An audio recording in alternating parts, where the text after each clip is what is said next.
Assalamu alaikum students. Is karo start as trigonometry hund next topic. Yemuk now chu applications of trigonometry. Clear? तो छो पाई अगर वचो इस yes trigonometry छ अथ vast applications.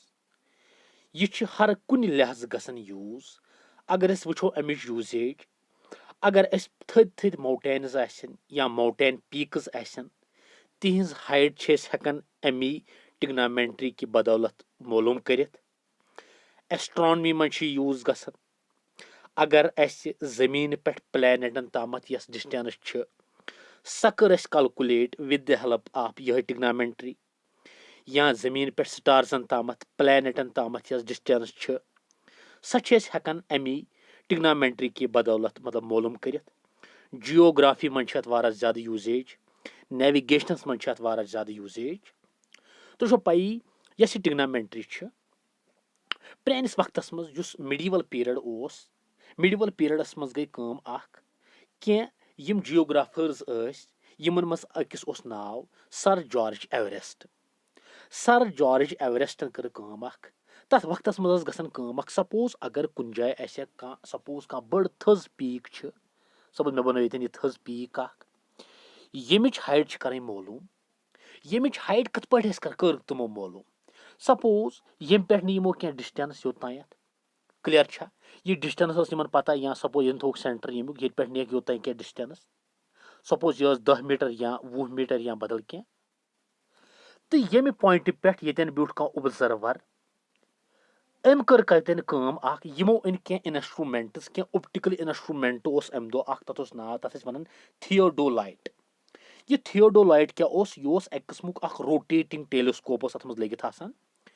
मगर यह लगन यूज यह गसन यूज अगर हसा कह दूर कह चीज तत पे यस तत पे लाइनस साइट पे है जमीनस तामत यह मेजर कर तुम एंगल्स मेजर कर सपोज अगर यह माउंट एवरेस्ट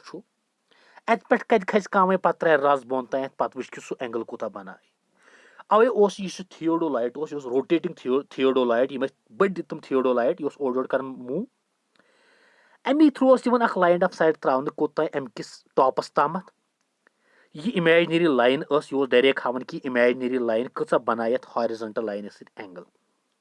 ये एंगल बनन यह एंगल मालूम गसन सपोज 30 डिग्री 60 डिग्री 22 डिग्री यपर यहन पाई यह साइड तो यह एंगल पाई हेकान अम समिच हाइट कर मालूम तुम वो ब्रो कुन ये चैप्टरस मज कत पे हाइट कर मालूम अगर एंगल तो बे साइड पता अकिस राइट एंगल ट्रायंगलस कत पे हेकान ब्याक साइड मालूम कर गो शॉर्टस मज वन मोन मकसद कि यह नफर 1856 मज अमिस नाव सर जॉर्ज एवरेस्ट अमी कर गोडनथ काम अमी कोर गोडनथ यूज यह गेंट थियोडोलाइट मतलब कत खतर अमिच हाइट मालूम कर खतर एवरेस्ट अवे थोक पे नाव क्या माउंट एवरेस्ट क्लियर अगर वो थियोडोलाइट ब्रो गसन यूज यम बड़ आसन आजकल देहरादूनस मज म्यूजियम तथ मज थियोडोलाइट सह बोड़ आसन रोटेटिंग क्लियर वह अगर वो यह एप्लिकेशन ऑफ ट्रिग्नोमेट्री अत मज क्या टॉपिक अत मज गोडनथ हाइट डिस्टेंस हॉरिजॉन्टल लाइन क्या गई क्लियर करो वह डिफरेंट टर्म्स करो डिफाइन क्या यमी गन यूज पे कत मज अत चैप्टरस मज क्लियर थो नजर वन गोडनुक टॉपिक हाइट क्या गई height simply vertical length of an object अकि ऑब्जेक्ट वर्टिकल लेंथ सह बन height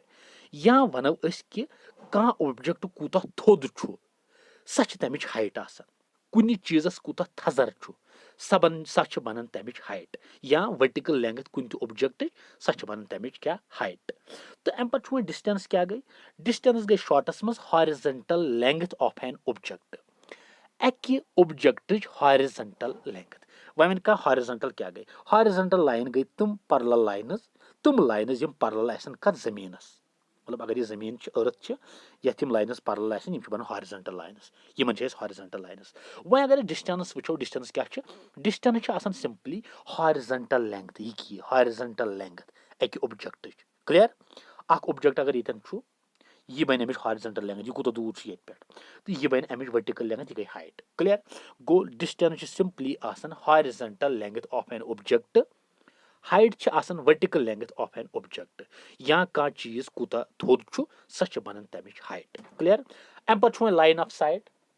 line of site simply आसान लाइन ऑफ साइट क्या छ आसान लाइन ऑफ साइट छ आसान सिंपली स इमेजिनरी लाइन स ख्याली लाइन यस यवन छ त्रावन ऑब्जर्वर सजो अछो पे ऑब्जेक्टस ताय मिसाल के तौर पर यतन छु का ऑब्जेक्ट यतन छु का ऑब्जर्वर यतन छु ऑब्जर्वर यतन छु ऑब्जेक्ट ये पे त्रव मे त्रव नजर ये पे ये मे नजर त्रव अरे बने ख्याली लाइन ये ख्याली लाइन यस छ न ये छ बनन लाइन ऑफ साइट क्लियर या अगर यतन सपोज एग्जांपल दिमो यतन छ का बिल्डिंग ये बिल्डिंग छ यतन छुस बह खड़ा मे त्रव नजर अमकिस टॉपस कुन ये मे टॉपस कुन नजर अत बने imaginary line imaginary line line of site को अगर डिफाइन करो कि इमेजिनरी लाइन ऑफ साइट क्या लाइन ऑफ साइट स इमेजिनरी लाइन यस त्रावन ऑब्जर्वर सजो अछो पे कोतान ऑब्जेक्टस ताम क्लियर आइदर ऑब्जेक्ट आस हॉरिजॉन्टल लाइन बोन या हेर ये हॉरिजॉन्टल लाइन हेर क्लियर या बोन कुन त्रो ये कुन त्रो नजर बोन कुन ये बने line of site clear go line of site क्या imaginary line from observer's eye to the object अम पे एंगल ऑफ एलिवेशन क्या गो थो नजर एंगल ऑफ एलिवेशन क्या गो एंगल ऑफ एलिवेशन गो सु एंगल युस बन कथ दरमियान angle which is formed in between line of sight and the horizontal line सु एंगल युस बन युस फॉर्म गस्य लाइन ऑफ साइट तो हॉरिजॉन्टल लाइन दरमियान मगर ये ऑब्जर्वर नजर दी हेर कुन हॉरिजॉन्टल लाइन हेर कुन दी नजर तम सुन कल डायरेक्शन हेर कुन clear go the angle which is formed in between line अगर बह हॉरिजॉन्टल लाइन त्राव क्लियर यह हॉरिजॉन्टल लाइन यह गई हॉरिजॉन्टल लाइन यह गई लाइन ऑफ साइट तिक यह हेर कनथ यह ऑब्जेक्ट यह गई हॉरिजॉन्टल लाइन यह हसा गई बाय लाइन ऑफ साइट युस यमो दयो पानो बनो यह एंगल मंजस यह बनो angle of elevation the angle which is formed in between horizontal line and the line of sight but when the observer moves its head in upward direction या हेको इत पड़ती वन कि the angle between line of sight angle कथ का दरमियान line of sight तो horizontal line ये हसा object आसे above the horizontal line ये object आस कतन ये object आस horizontal line हेरकन clear छा वश सहित इन object की येतन छा ये horizontal line ये line of sight ये बनो एंगल बनो यह ऑब्जर्वर ये गई हॉरिजॉन्टल लाइन यह गो लाइन ऑफ साइट तो यह गो एंगल ऑफ एलिवेशन तिक हॉरिजॉन्टल लाइन हेरकन ऑब्जेक्ट क्लियर छा तो एंगल ऑफ डिप्रेशन क्या गो एंगल ऑफ डिप्रेशन मतलब गो सु एंगल युस बने हॉरिजॉन्टल लाइन छी सपोज छा यह हॉरिजॉन्टल लाइन यह ऑब्जर्वर यह गई हॉरिजॉन्टल लाइन गया तो यह सपोज बोन को त्रो नजर यह गई लाइन ऑफ साइट गया line of site horizontal line मगर युस हसा ऑब्जेक्ट सह हॉरिजॉन्टल लाइन तल गो यह बनो अम साथ angle of depression angle of simply the angle which is formed in between horizontal line and the line of sight but when the observer moves its head in downward direction ये observer पन कल bone कुन लेमराय clear छ वछ Satan छ होमत इतन go clear अगर वछो यह गई horizontal line छ यह गई लाइन ऑफ साइट बोन को त्रो नजर यह ऑब्जर्वर ये त्रो बोन कुन नजर त्रवना यह हॉरिजॉन्टल लाइन यह बनो angle of depression go the angle which is formed in between horizontal line and the line of sight but when the observer moves its head in downward direction yeah the angle which is formed in between line of sight and horizontal line when the object is below the horizontal line object is below this horizontal line object is bun kan cha why the nazar ki why kit pat second karit wach is mountain tan homut be mountain is mountain is height is angle of elevation tik is observer em tro biche nazar is horizontal line em ko tro hor kun nazar go hor kun line of sight ये horizontal line ये angle of elevation यथ yes ये trigonometry छ अच्छी applications ये इस पढ़न mainly use कर मज क्या टिग्नामेट्रिक टेबल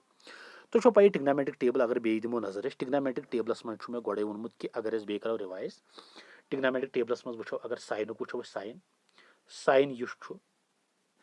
साइन 30 बराबर 1/2 45 गो 1/√2 60 गो 30 45 60 सह गो सीधे √3/2 90 गो शॉर्टस मज कूता 90 गो 1 गो 1/2 गो 1/√2 गो 45 60 गो √3/2 नमत गो 1 अगर मैं कॉस दिमो कॉस COS सह गो यमिक उल्ट गोड गो 1 30 गो 1 साइन सॉरी मे गो 0 मश्ती साइन 0 0 तो वन यी गोड़े साइन कॉस 0 गो गोडनथी 1 गोवा कॉस 30 गो सोदी √3/2 यमिक उल्ट √3/2 पे पत क्या 1/√2 तिज कॉस 45 1/√2 कॉस 30 गो √3/2 तो कॉस 90 गो शॉर्टस मज क्या 0 क्लियर गो कॉस सोदी साइनुक उल्ट साइन अगर साइन सोदी 0 1/2 1/√2 √3/2 1 कॉस 1 √3/2 1/√2 1/2 तो 0 वह अगर टैन कर टैन गो sine by cos quotient relation use करें कोसेक साइनुक उल्ट सेक कॉसुक उल्ट गो रोज इथे पे यूज याद वो ट्रिग्नोमेट्रिक टेबल या मे सह फार्मूला वन सह गस यूज मगर वन ये एप्लिकेशन ट्रिग्नोमेट्री ये मज करो ज्यादा पहन करो कोशिश टैन बनाने ये टैन बन क्या बनाओ पर बदल कह मगर टैन करो कोशिश बनाने गो मेनली में टैनिक मतलब टैनुक ट्रिग्नोमेट्रिक टेबल थवन याद या सारे हूँ याद थवन मगर ज्यादा पहन टैनुक वह सा वह कर बह दिम तुम एग्जाम्पल ये सपोज अगर मे यह मे सपोज पोल वर्टिकल पोल POLE ये बह खड़ा पोल फुट पे मे तान ओतान सपोज 7 मीटर ओतान डिस्टेंस क्लियर यह पोल हाइट H क्लियर मे त्रो नजर हेर कुन त्रो मे पोल किस टॉपस कुन नजर मे बनो एंगल कूता मे बनो 30 डिग्री एंगल कूता बनो मे 30 डिग्री एंगल तिज मे नजर त्रो यह गई लाइन ऑफ साइट तो यह गई हॉरिजॉन्टल लाइन बनो मे 30 तो पोल अमिच हाइट थो मे H थो ये ट्रिग्नोमेट्री यम एप्लिकेशंस कि अगर ऐ राइट एंगल ट्रायंगल पे अत मज एंगल पता बे त्रेयो साइडो मज साइड पता हेक अमे एंगल सत बाकी साइड तैलकुलेट कर वुच सा ये 7 पता यह पता कह यह बह 30 कर मेजर कत पे T ratio trigonometric ratios through हेक बह कर हाइट मालूम वह कत पे वुच सा इन राइट एंगल ट्रायंगल अगर नाव थो ABC थोवा AB तो C clear right angle at B वह अगर बह ये टैन 30 बनाव टैन 30 वन तुम कत बराबर tan 30 tan of 30 degree angle tan 30 यह 30 डिग्री एंगल सह गो परपेंडिकुलर डिवाइडेड बाय बेस ये 30 खतर कुछ परपेंडिकुलर सह गो यह BC बेस गई AB तक 30 एडजस्टेंट AB BC अपोजिट मगर टैन 30 बाया आसान बराबर 1 डिवाइडेड बाय √3 अच्छा मे वो तुम परपेंडिकुलर कुछ परपेंडिकुलर कुछ 30 सह BC सह H AB बेस सह 7 क्रॉस मल्टीप्लिकेशन 7 1 गो 7 divided by √3 is equal to H द्रावा गो हाइट कत द्राय मे पोल 7/√3 द्राया गो यह मे सिंपल एग्जाम्पल कि कत पे करो अगर पोल तमिच हाइट कर मालूम कत पे करो मालूम अगर एंगल दित साइड दित हेको इजी कर कैलकुलेट क्लियर चलो वह करो गो डायरेक्ट कत एग्जाम्पल गोडनिच मे मेंशन कर वुच सा क्या दल एग्जाम्पल गोडनिच वन दपान a tower stands vertically on the ground तो भाई टावर वर्टिकल डायरेक्शन मजी टावर वर्टिकली स्टैंड कत पे ग्राउंडस पे दपान from a point on the ground ग्राउंडस पे पॉइंट अत पे from a point on the ground which is 15 metre away from the foot दपान अत जमीनस पे पॉइंट वुच यह टावर टावर अमिच हाइट H थो मे यपर ग्राउंडस पे पॉइंट A ग्राउंडस पे पॉइंट A दपान A यह अमे टावर कि फुट निश दूर 15 मीटर कूता टावर यह खड़ा टावर फुट पे पॉइंट A दूर ये observer 15 metre clear 15 metre away from the foot of the tower the angle of elevation of the top of the tower is ये पॉइंट पे त्रावन नजर टावर किस टॉपस कुन नफर ये नजर त्रावन यह बनावन 60 डिग्री एंगल कूता 60 डिग्री एंगल बनावन ये बनावन 60 डिग्री एंगल अस क्या करें मालूम हाइट ऑफ टावर क्लियर बे टावर टावर फुट निश दूर पॉइंट A 15 मीटर अमे A पॉइंट पे नजर त्रावन अमे टावर किस टॉपस कुन यह नजर यह लाइन ऑफ साइट यह बनावन हॉरिजॉन्टल लाइन से 60 डिग्री एंगल अस वन कि टावर कूत थोद तो पाई टावर तो बेथ बेस दरमियान अगर रिलेशन करो यथ अस बन इजी टैन तिक मे वोन कि अगर साइड पता बे एंगल पता हेको इजी कर ब्या साइड हेको अक राइट एंगल ट्रैंगल कैलकुलेट कर क्लियर वह सा क्या let B C H metre B C मे थो ए बी सी थो मे राइट एंगल ट्रैंगल बनो ये बी सी थो मे H metre be the height of tower clear A B थो मे डिस्टेंस कथ दरमियान बिटवीन इतन observer point to the foot of the tower clear C A B 60 degree angle of elevation angle of elevation clear angle of elevation इतन वह सा यम पे क्या सी ए बी 60 डिग्री ये पाई यह 60 यपर 15 यह एच इन दोन करो रिलेशन विद रेस्पेक्ट टू यह एंगल यह बन टैन आई ती 60 यह गो परपेंडिकुलर यह गई बी एस अस बनाओ 60 टैन आई in right angle triangle A B C right angle at B tan 60 degree कत गो बराबर perpendicular divided by base so गो टैन 60 डिग्री गो बराबर परपेंडिकुलर शॉर्टस मज B C divided by base A B tan 60 बराबर as per trigonometric table √3 perpendicular गो एच बेस गई 15 गोवा सो गो अगर क्रॉस मल्टीप्लिकेशन करो 15 इंटू √3 गो 15 √3 इज इक्वल टू एच गो हाइट द्रायस बराबर 15 √3 क्या द्राय 15 √3 गो हाइट ऑफ टावर युस बी सी ओस अमिच द्रायस 15 √3 metre height of tower clear ये मगले एग्जाम्पल वह गो एक्सरसाइज हंदिस गोडनिकस क्वेश्चन वो गोडनिक क्वेश्चन क्या वन दपन ए सर्कस आर्टिस्ट सर्कस मतलब कर सर्कस मतलब सर्कस मतलब सर्कस हेड सर्कस वर्कस कर दपन यह आर्टिस्ट सर्कस जान पे मतलब यह जानन वोल सर्कस वर्कस स्टार्ट कर वारहन जगहन पे दपन यह सर्कस आर्टिस्ट क्लाइंब कर artist climbing 20 metre long rope दपन अम कर 20 मीटर लॉन्ग रोप कर climb which is tightly stretched and tied from the top of a vertical pole अथ कुन गंडम यह रोप यस 20 मीटर रोप यह इतन मतलब अम थम ग्राउंडस कुन अटैच ये पे गंडम यह पोलस कुन यह 20 मीटर यह rope clear 20 metre tied from the top of a vertical pole on the ground find the height of the pole अस यम पोल हाइट कर मोलूम if the angle made by the rope with the ground yes रज यह बनान grounds से 30 degree angle कूदा बनान 30 डिग्री एंगल बनान ग्राउंडस से angle made by the rope with the ground level is 30 degree बनान ग्राउंडस से ती रज 20 मीटर जीट क्लियर दपन तुम क्या करो find the height of the pole चे पोल हाइट कर मतलब ग्राउंडस कुन अटैच रज यह रज सर्कस आर्टिस्टन कर्म अतन थवन ग्राउंडस कुन गंडित पत गंडन कत कुन पत गंडन पोलस कुन स्लांटिंग मज स्लांटिंग यह तो यह रज यश मीन 20 मीटर कचा 20 मीटर तो ये रज यश अम रज बनो जमीन एंगल 30 डिग्री एंगल बनो जमीन से